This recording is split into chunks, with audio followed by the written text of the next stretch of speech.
अपमान कर बैठे। अपने घर लौट रहे थे आखेट खेल के। रात्रि में प्यास लगी, समय हो गया। उनको लगा कि कंठ सूख रहा है, किसी आश्रम में पानी पीना चाहिए। संयोग से एक आश्रम दिख गया। समीक ऋषि का आश्रम था। महात्मा समीक जी अपनी कुटिया के बाहर एक आसन लगा करके भगवान के भजन में बैठे हुए थे। समाधि लगी, नेत्र बंद थे। परीक्षित ने हाथ जोड़ के कहा कि महाराज, हम राजा परीक्षित आपके आश्रम पे आए हैं, हमको प्यास लगी है, पानी पीना है। संत जी ने कोई जवाब ही नहीं। 2-3 बार जब बुलाए नहीं सुने तो उस कलयुग के प्रभाव के कारण परीक्षित को लगा कि ये ढोंगी महात्मा है। देखो, मैं इसका राजा पिता के तुल्य होता है और राजा को देवता के समान भी माना गया है शास्त्रों में।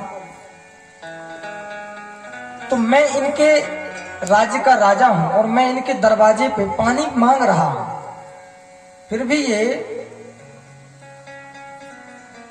ढोंग करके अपने नेत्र बंद किए हैं और मेरी आवाज सुनकर भी मुझे पानी नहीं दे रहे। इसलिए ये संत नहीं हो सकता, ये तो पाखंडी है। पाखंडा नरता संता।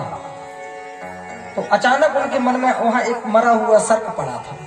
उन्होंने अपने बाण की नोक से उस सर्प को उठाया और महात्मा के गले में डाल करके परीक्षित वहां से चले जाते हैं। समीक ऋषि के आश्रम के पास एक सम्यक प्रास नाम की कौशिकी नदी बहती थी। वहां पर उनके पुत्र श्रृंगी ऋषि खेल रहे थे नदी के किनारे। एक छोटा सा बालक आया आश्रम में। उसने देखा कि समीक ऋषि के गले में सर्प पड़ा है। महात्मा त्रिकालदर्शी होते थे, नेत्र बंद किए। आजकल हमको कैमरा लगाना पड़ता है घर के बाहर, है ना, पता करना।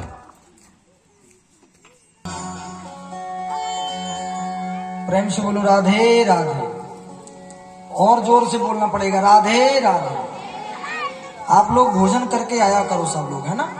हाँ, और थोड़ा ज्यादा, कम नहीं, है ना, ताकि ताकत रहे शरीर में। जयकारा जोर से लगा सको। बोलिए भक्तवत्सल भगवान की, श्रीमद वृंदावन धाम की जय, श्री भागवत भगवान की जय।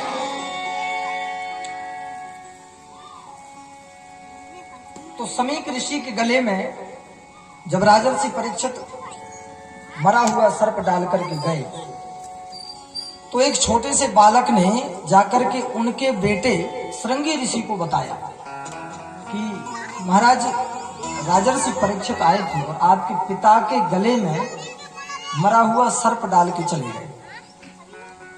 संतों का